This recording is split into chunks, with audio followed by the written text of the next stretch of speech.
Hello, Sat Sri Akal, Salam, Namaste to all my dear students living in India and abroad. A very warm welcome to all of you. Hello students, welcome to our first session of Business Studies of Standard 12. And today we are going to start with Chapter 1 of Part 1 of our BST syllabus. And the chapter is Nature and Significance of Management. यानी management का nature क्या होता है और significance यानी importance क्या होती है. ओके, तो हम लोग नेचर और सिग्निफिकेंस में आए उसके पहले हम लोगों के लिए ये जानना ज़रूरी होता है कि मैनेजमेंट आखिर क्या होता है ना. तब तो हम लोग उसके स्वभाव को जानेंगे और उसकी इम्पोर्टेंस को जानेंगे. So let's begin. ये मैंने आपके सामने दो पिक्स लगाई हैं, दो पिक्चर्स लगाई हैं. दोनों किसी बुक शॉप की है. आप लेफ्ट हैंड साइड की बुक शॉप को देखें और राइट हैंड साइड की बुक शॉप को देखें. आप क्या फील करते हैं? आपके मन में क्या भावना आती है, क्या इम्प्रेशन आता है और आप किस दुकान में जाना पसंद करेंगे? और आप देखेंगे कि जिस दुकान में ज़्यादा कस्टमर्स जाएंगे उसकी हर तरफ से ग्रोथ ज़्यादा होगी ना. तो आप क्या फील करते हो? क्या आप ऐसा फील करते हो कि ये दुकान थोड़ी सी बेटरली मैनेज्ड होती, बेटरली अरेंज्ड होती, कस्टमर्स के आने जाने के लिए बढ़िया जगह होती है ना.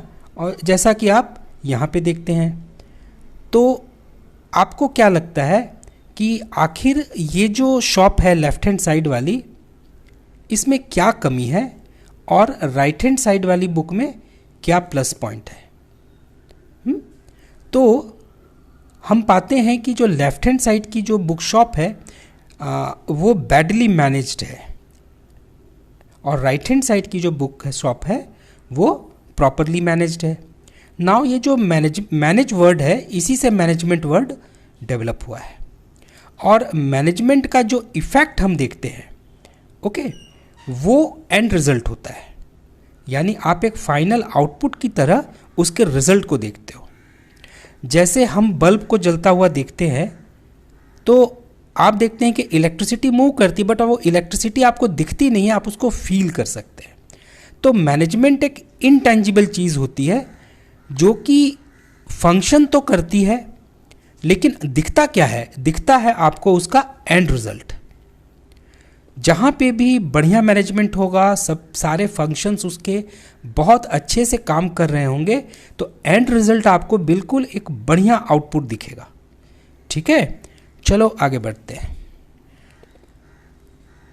2 मिनट के लिए आप अपनी आँखों को बंद करें और मैं कुछ एग्जाम्पल्स आपके सामने रखता हूँ.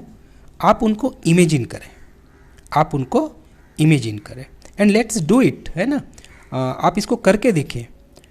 फर्स्ट वन, आप एक इमेजिन करें कि एक कंपनी है जहाँ पे कि कोई मैनेजिंग डायरेक्टर नहीं है. कैसी होगी वो कंपनी? फिर आप एक इमेजिनेशन करें कि एक स्कूल है जहाँ पे कि प्रिंसिपल नहीं है. तो आप इमेजिन करें कि वो स्कूल की क्या हालात होंगे. क्लासेस क्या प्रॉपरली चल पाएंगे? बच्चे क्या प्रॉपरली डिसिप्लिन में रहेंगे? टीचर्स क्या एक दूसरे के साथ कोऑर्डिनेशन में काम करेंगे? फिर मैं आपके सामने और एक एग्जांपल रखता हूँ कि आप किसी मैरिज पार्टी में जाते हैं डिनर में और वहाँ पे आप पाते हैं कि कोई मैनेजमेंट नहीं है. तो आप वहाँ कैसा फील करेंगे? क्या आप इंजॉय कर पाएंगे? और वहाँ से निकलते समय आपके मन में क्या बातें होंगी? फोर्थ एग्जाम्पल मैं आपके सामने रखता हूँ कि एक घर है जिस घर में हम और आप रहते हैं, और एक ऐसा घर है जहाँ पे कि कोई मैनेजमेंट नहीं है. तो वो घर कैसे फंक्शन करेगा? फिर मैं आपके सामने और एक एग्जाम्पल रखता हूँ कि आप एक मंदिर में जाते हैं, like suppose you go to Shirdi and God forbid, but वहाँ पे आप देखते हैं कि कोई मैनेजमेंट नहीं है। अब हजारों लाखों की वहाँ पे भीड़ आ रही है और कोई मैनेजमेंट नहीं है, तो कैसी होगी स्थिति। और लास्ट एग्जाम्पल मैं आपके सामने रखता हूँ कि एक स्टूडेंट है और वो अपने समय को बिल्कुल भी मैनेज नहीं कर रहा है। 24 आवर्स में उसका कोई मैनेजमेंट नहीं है टाइम का, तो उसकी परफॉर्मेंस क्या होगी अपने एग्ज़ाम के अंदर। ओके, तो ये सारे एग्जाम्पल्स मैंने आपके सामने दिए और मैंने इसमें डिफरेंट टाइप की ऑर्गेनाइजेशंस और इंडिविजुअल्स के एग्जाम्पल्स रखे हैं। द फर्स्ट वन जो मैंने आपको कहा कि a company without a MD, ये एक प्रॉफिट ऑर्गेनाइजेशन हुआ, ठीक है। फिर मान लो कि मैंने कहा स्कूल विदाउट अ प्रिंसिपल, तो वो स्कूल जो है मान लो कि एक एनपीओ है, ठीक है। थर्ड वन मैंने कहा कि मैरिज पार्टी विदाउट मैनेजमेंट, तो वो एक सोशल फंक्शन हो गया। फिर मैंने आपको कहा कि एक होम विदाउट मैनेजमेंट, तो वो हम लोग हाउस होल्ड हो गए। फिर मैंने आपको कहा कि अ टेम्पल विदाउट मैनेजमेंट, तो वो एक रिलीजियस एक्टिविटी हो गई, ठीक है। और सिक्स्थ में मैंने कहा student without proper time management, वो एक पर्सनल एक्टिविटी हो गई हम लोगों की।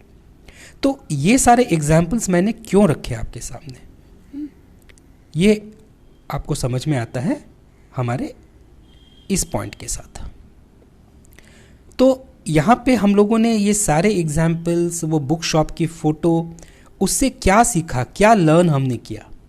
हमने पाया कि management is universally necessary everywhere and for everyone.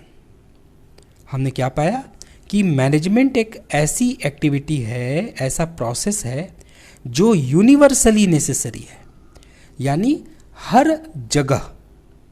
जैसे ये यूनिवर्स है, हमारा ब्रह्मांड है और हमारी धरती माँ है, तो अगर आप पाते हो कि हम एयर को लेते हैं तो वो यूनिवर्सली है, ऑल परवेजिव, यानी कोई भी ऐसा स्थान नहीं है जहाँ पे वो नहीं है ना।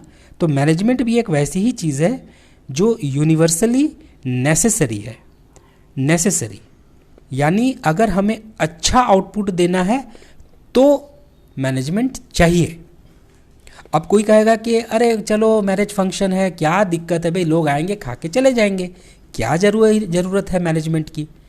अब आप समझ सकते हो वहाँ पे क्या हालात होंगी, जब आपको नान चाहिए तब नान नहीं आ रही है, लोग धक्का मुक्की कर रहे हैं, खाना समय से पहले ख़त्म हो गया, खाना बहुत वेस्ट हुआ, काम तो हो गया बट एंड रिजल्ट क्या आया, वेस्टेज, केवल वेस्टेज और बैड ओपिनियन। तो अब ठीक है, चलो कोई मैरिज हो गई, चलो बात अलग है, लेकिन अगर आप एक बिज़नेस करते हो और उस बिज़नेस में अगर इस तरह की चीज़ें होंगी तो क्या वो बिज़नेस सर्वाइव करेगा, नहीं करेगा। ओके, तो हम लोगों ने देखा कि मैनेजमेंट कितनी ज़रूरी चीज़ होती है और इसकी इम्पोर्टेंस को देखते हुए फिर बहुत सारे एक्सपर्ट्स, बहुत सारे मैनेजर्स, बहुत सारे मैनेजिंग डायरेक्टर्स, बहुत सारे रिसर्चर्स, और ये कंटिन्यूअस होता रहता है, अभी भी चल रहा है डेवलपमेंट पे उसके। तो मैनेजमेंट का हम लोगों ने जब इम्पोर्टेंस देखा तो हम लोग चलो देखें कि आखिर हम मैनेजमेंट को डिफ़ाइन कैसे कर सकते हैं, how can we define management. तो एनसीईआरटी ने मैनेजमेंट को डिफ़ाइन किया है कि management is a set of functions directed at the efficient and effective utilisation of resources in the pursuit of organizational goals। ये बहुत ही बेहतरीन डेफिनेशन है फ्रेंड्स। तो इसमें आप देखते हो कि कुछ सेट ऑफ वर्ड्स को मैंने इटैलिक्स में लिख करके उसको अंडरलाइन किया है। तो ये वर्ड्स को इन वर्ड्स को हम लोग क्या बोल सकते हैं, इन वर्ड्स को हम लोग बोल सकते हैं कीवर्ड्स। कीवर्ड्स यानी इसमें इस मैनेजमेंट का पूरा सार छुपा हुआ है, ठीक है। कहा गया है management is a set of functions, यानी फंक्शंस मतलब कुछ कार्यकलाप।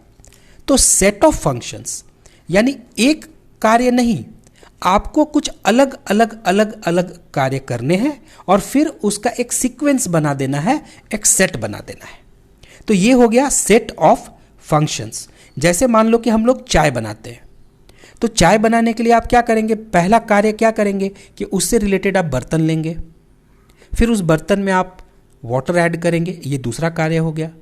फिर उस बर्तन को आप अपने गैस पे या इंडक्शन पे रखेंगे, ये तीसरा कार्य होगा। तो इस तरह से आपने विभिन्न कार्य किए और फिर जब आपने उसका एक सेट बना दिया तो वो क्या हो गया, सेट ऑफ फंक्शंस।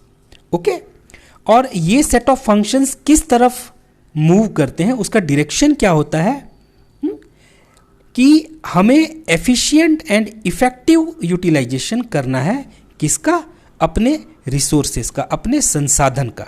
तो ये जो एफिशिएंट एंड इफेक्टिव वर्ड है, इसको भी हम लोग डिस्कस करेंगे अपने नेक्स्ट सेशन में। आज हम लोग डिस्कस करेंगे कि ये सेट ऑफ फंक्शंस का यहाँ पे मतलब क्या है, और एफिशिएंट एंड इफेक्टिव यूटिलाइजेशन के बाद हम लोग करेंगे organisational goal. So let's move on. हम लोग कोशिश करते हैं, प्रयास करते हैं सेट ऑफ फंक्शंस को समझने की। ये सेट ऑफ फंक्शंस हमारे क्या हैं? पॉपुलरली हम लोग इसको प्रोसेस ऑफ मैनेजमेंट कहते हैं, यानी एक पूरी प्रक्रिया। जैसे हम लोगों ने चाय बनाने का एग्जाम्पल लिया, तो अगर हमसे कहा जाता है कि भाई चाय बनाने की प्रक्रिया क्या है, तो हम ये जो सेट ऑफ फंक्शंस हैं, बर्तन लेना, पानी लेना, उसको उबालना, फिर उसमें टी लीव्स ऐड करना, जो भी जिसका प्रोसेस है, तो प्रोसेस का मतलब उसमें सेट ऑफ फंक्शंस आ गए। ठीक है, डिफरेंट फंक्शंस का उसमें सेट आ गया, तो इसको पॉपुलरली हम लोग प्रोसेस ऑफ मैनेजमेंट कहते हैं। बहुत सारी बुक्स में आप देखेंगे तो उसमें लिखा गया है मैनेजमेंट इज़ अ प्रोसेस। ठीक है, तो ओके, तो देखो इसमें कहा गया है कि प्रोसेस ऑफ मैनेजमेंट में जो अलग अलग फंक्शंस है, वो फंक्शंस क्या है? First one is planning, second one is organizing, third one is staffing, fourth one is directing and fifth one is controlling. Okay, तो ये हमारे 5 मेन फंक्शंस हैं, और इनका जो सेट बन जाता है तो हम लोग कहते हैं कि भाई ये मैनेजमेंट हो रहा है। ठीक है, तो चलो हम लोग देखें कि एक प्लानिंग, बाद में तो प्लानिंग एक पूरा चैप्टर है आपका, बट हम लोग अभी एक इंडिकेशन ले, एक इशारा ले कि एक एग्जाम्पल ले करके कि प्लानिंग कहाँ हो रही है। ठीक है, देखो मान लो कोई ऑर्गेनाइजेशन है और वो प्लान करता है कि हमें क्या करना है, 1000 स्कूटर्स पर एनम, यानी पर ईयर हमें 1000 स्कूटर बनाने हैं। अभी बन नहीं रहे हैं, बनाने हैं। तो वो अभी किस स्टेज में है? प्लानिंग स्टेज में है। ठीक है, अब सेकंड कि भाई ये प्लान कैसे एक्टिवेट होगा, तो उसके जो भी डायरेक्टर्स जो आगे बनने वाले हैं, तो वो कहते हैं कि हमें एक ऑर्गेनाइजेशन चाहिए, है ना। ऑर्गेनाइजेशन मतलब संगठन, तो उसमें तो हमें लोग चाहिए। ठीक है ना, नीड पीपल, हमें लोग चाहिए। ठीक है, और वो लोग कैसे होने चाहिए? नॉलेजेबल होने चाहिए, विथ स्किल्स। और जब आप उन लोगों को लाते हो तो फिर आपको एक उसका स्ट्रक्चर बनाना पड़ता है कि सबसे ऊपर कौन रहेगा, तो भाई एमडी रहेंगे, फिर उसके अंदर कौन रहेंगे, तो डिफरेंट हेड के डायरेक्टर्स रहेंगे, फिर उसके नीचे कौन रहेंगे, तो ये लोग रहेंगे, और लास्ट में जो है आपकी वर्कफोर्स रहेगी। तो डिसीजंस कैसे फ्लो करेंगे ऊपर से नीचे, वर्कर्स अपनी बात ऊपर तक कैसे पहुंचाएंगे, तो ये सारा एक ऑर्गेनाइजेशन स्ट्रक्चर आपको डेवलप करना पड़ता है। ठीक है, फिर आपने जब कहा कि ठीक है भाई हमारा ये स्ट्रक्चर होगा, तो इस काम के लिए मुझे इस तरह का व्यक्ति चाहिए, इस क्वालिफिकेशन के साथ, इस स्किल के साथ, तो फिर वो ऑर्गेनाइजेशन क्या करता है? रिक्रूटमेंट करता है, यानी इंटरव्यू लेता है, जॉब देता है। ठीक है, तो ये प्रोसेस क्या हो गया? ये हो गया स्टाफिंग। ठीक है, अब मान लो कि आपने प्लान कर लिया, ऑर्गेनाइज कर लिया, लोगों को अपने यहाँ नौकरी दे दी, तो फिर आपको क्या करना पड़ेगा? उनको डायरेक्शंस देने पड़ेंगे ना। अब अपने से तो वो लोग काम नहीं ना करने लग जाएंगे, तो आपको उसको क्या करना पड़ेगा? डायरेक्शन देना पड़ेगा, यानी ये हो गया गिविंग इंस्ट्रक्शंस टू परफॉर्म। यानी आप कहेंगे कि भाई आप ये काम करो, आप ये काम करो, आप ये काम करो। क्यों ये सारे काम करेंगे? क्योंकि ऑर्गेनाइजेशन गोल को अचीव करना है। क्या गोल को अचीव करना है? कि हमें 1000 स्कूटर्स पर ईयर बनाने हैं। और वो गोल को कैसे अचीव करना है? कि भाई हम अपने रिसोर्सेज का इफेक्टिव एंड एफिशिएंट यूटिलाइजेशन करेंगे। ठीक है, अब जब सब लोग काम करने लग गए, तो फिर आपको क्या ख्याल रखना पड़ता है कि आपने जो अपने नॉर्म सेट किए हैं कि काम को कैसे करना है, तो उसका आप नॉर्म सेट करेंगे कि हाँ ये काम ऐसे होना चाहिए, ऐसे होना चाहिए। एक स्टैंडर्ड ऑपरेटिंग प्रोसेस होता है ना, जिसको हम लोग शॉर्ट में क्या कहते हैं, एसओपी, स्टैंडर्ड ऑपरेटिंग प्रोसेस। तो फिर आप क्या देखते हैं कि भाई ये पर्टिकुलर डिपार्टमेंट में जो नॉर्म सेट किए गए थे तो उसके हिसाब से काम हो रहा है कि नहीं हो रहा है, तो डिविएशन अगर हो रहा है तो कितना हो रहा है, फिर उसको कैसे ठीक किया जाए, और अगर उन्होंने काम को बहुत अच्छे से किया तो उसे क्या रिवॉर्ड दिया जाए, है ना। तो वो हो जाता है मोटिवेशन। और फिर आप कहते हैं कि नहीं भाई ये तो बहुत डिविएशन हो गया, काम को तो ऐसे कहा गया था, इन्होंने ऐसे कर दिया काम को। तो फिर आप देखते हैं कि क्या ये इंटेंशनली किया गया, तो और अगर इंटेंशनली किया गया तो फिर आप वहाँ पनिशमेंट देते हैं, ठीक है ना। तो ये सारी जो हमारे काम है, ये जो फंक्शन है, इसको हम किस कैटेगरी में रखते हैं, कंट्रोलिंग, ठीक है।